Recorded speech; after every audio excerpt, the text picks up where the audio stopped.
Hello all, welcome back to my channel. Today's video has been quite requested on Instagram. You guys want to see my process when I'm bullet journaling, so I thought I would do a May bullet journal setup. There are a few things I'm going to try not to do in this video.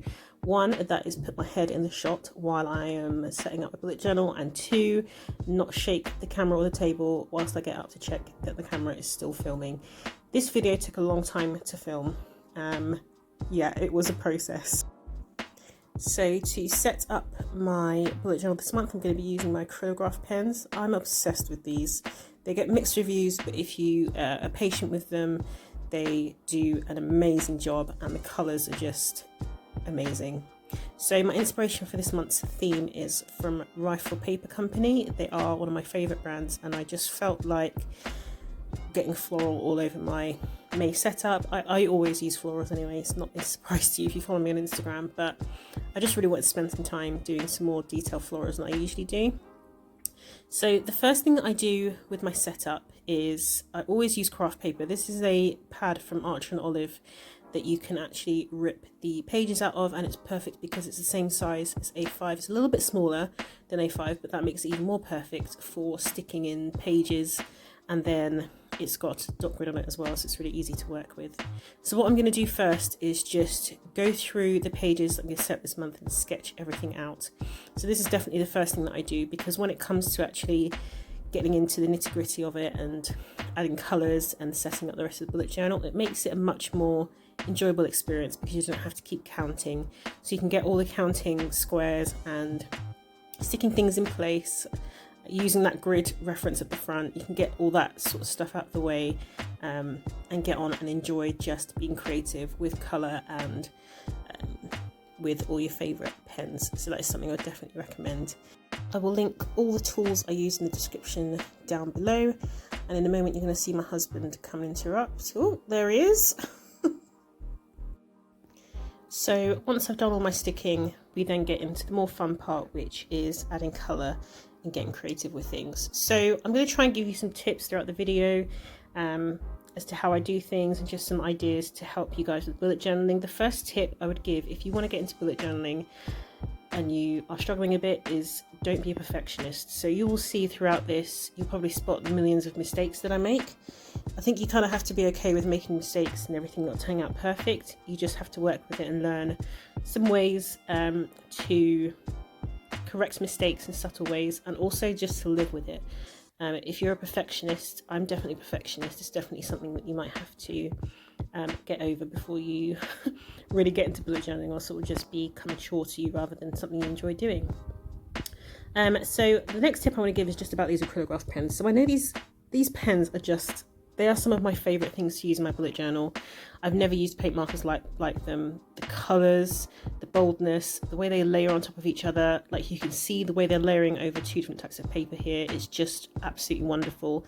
And I find that the best thing to do is be patient with them.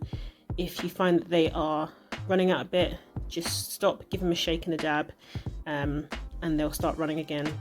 I have not had really any issues with many of my acrylograph pens, so definitely be patient. So I'm just filling in details here and adding some shadow. I love doing this effect in my bullet journal. That's another thing I would suggest if you want to make your spread look a bit more dynamic. Adding shadow and some outlines is really a fun way to, an easy way to add a bit of interest to your pages. So when I first looked at this, I actually didn't really like it that much.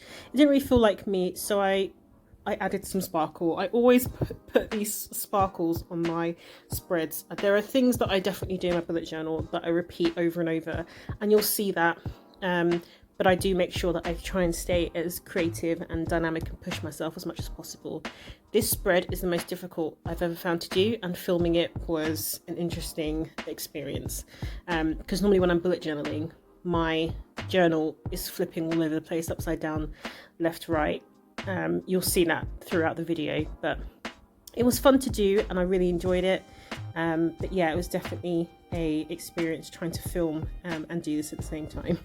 So I always add a small calendar overview on some side of my double page spread. I always do a double page cover spread, I just prefer them. And the reason why I do this is because I don't actually have a calendar spread in my bullet journal. I use two planners, I use 3 planners, and one of them is my passion planner that has my monthlies, so I don't really need it in my bullet journal. So here I actually have it in here to have as a reference and an overview from when I'm doing my weekly spreads. So I'm adding some shadow to these flowers again, just to make them look a bit more dynamic. And another tip I'd have for you is, if you want to save time with bullet journaling, using things like stickers or washi tape. For example, here I actually intended to cover the entire page with bouquets like I did on the right hand side, but it took me a really long time to do that bouquet, and I knew that I would get quite fed up, so I thought I would just dot the flowers around and use some embellishments that I usually like to do, and then of course add some more sparkle, and it worked really well.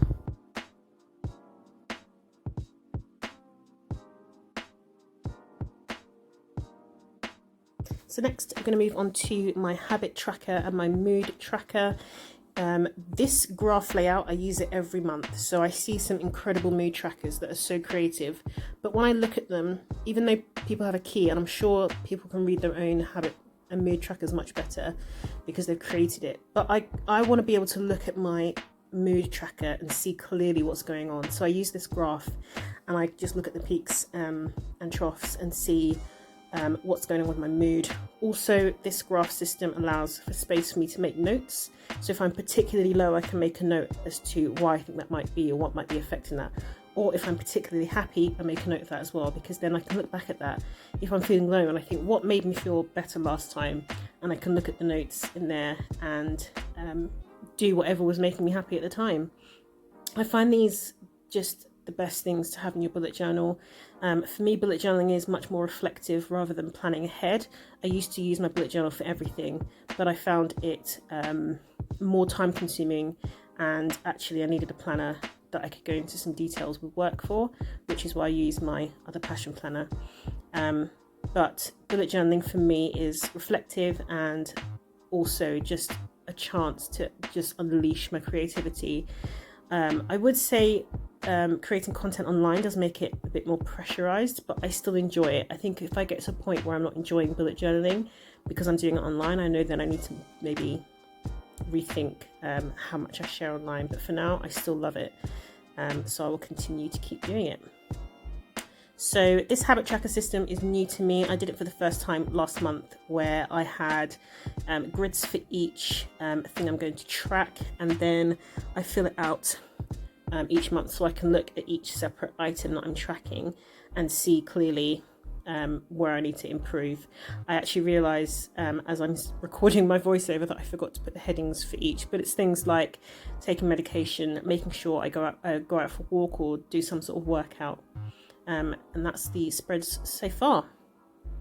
So this spread is actually one of my favourite. This is a gratitude spread, but I call it by prayer and thanksgiving. So what I've written down there is a verse that I write down every month, and it's in Philippians, and it says, "Be anxious for nothing, but in everything by prayer and thanksgiving make your request known to God, and the peace of God which passes all understanding will guard your hearts and minds in Christ Jesus." So my faith to me is huge. It's the biggest part of my life, and it will always shine through my bullet journal. You see that if you follow me on Instagram. It's not necessarily something I talk about a lot on my Instagram, just because I don't want to exclude people that might not have a faith, but it's definitely something that will 100% shine through. So in here at the top I put things that I'm thankful for, and then the second half of the page is things that need prayer for, and a thumbs up because I love that spread. So now moving on to, this is my favourite thing about bullet journaling. I think I just said that my Thanksgiving page is one of my favourites. I love everything about bullet journaling, but this is my favourite spread to set up. So this is my weekly spread, and what I do here is I have the days of the week. I can join the weekend into one category, and I just reflect and do short journaling every day, because if I try to fill a page and do it every day, I won't stick to it. So having a short page to reflect, just write down my main thoughts of the day, main things that happened, things that I tended to think about the most, just to look back on and reflect and have it as memory, and also to offload and de-stress at the end of the day. It's a really nice thing to do. It's one of my, definitely, like I said, my favourite spread to actually set up, and I do this every week at the start of the week, so it varies and allows for me to break away from my theme a bit, maybe if I'm getting a bit bored of seeing the same thing over and over. But what I've done here is just sort of created these little cards with the Rifle Paper Co. design in there, and I really loved how this turned out. They kind of look like little sheets of maybe Rifle Co. wrapping paper, or like little postcards, which I really liked, and they're really sweet.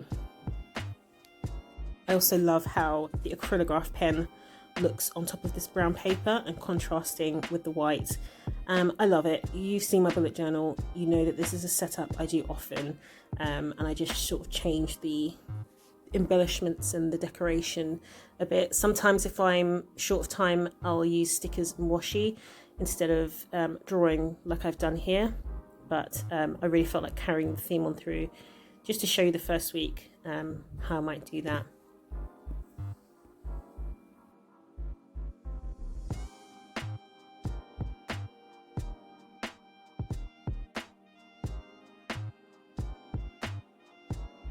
That is my very simple reflective bullet journal setup for the month.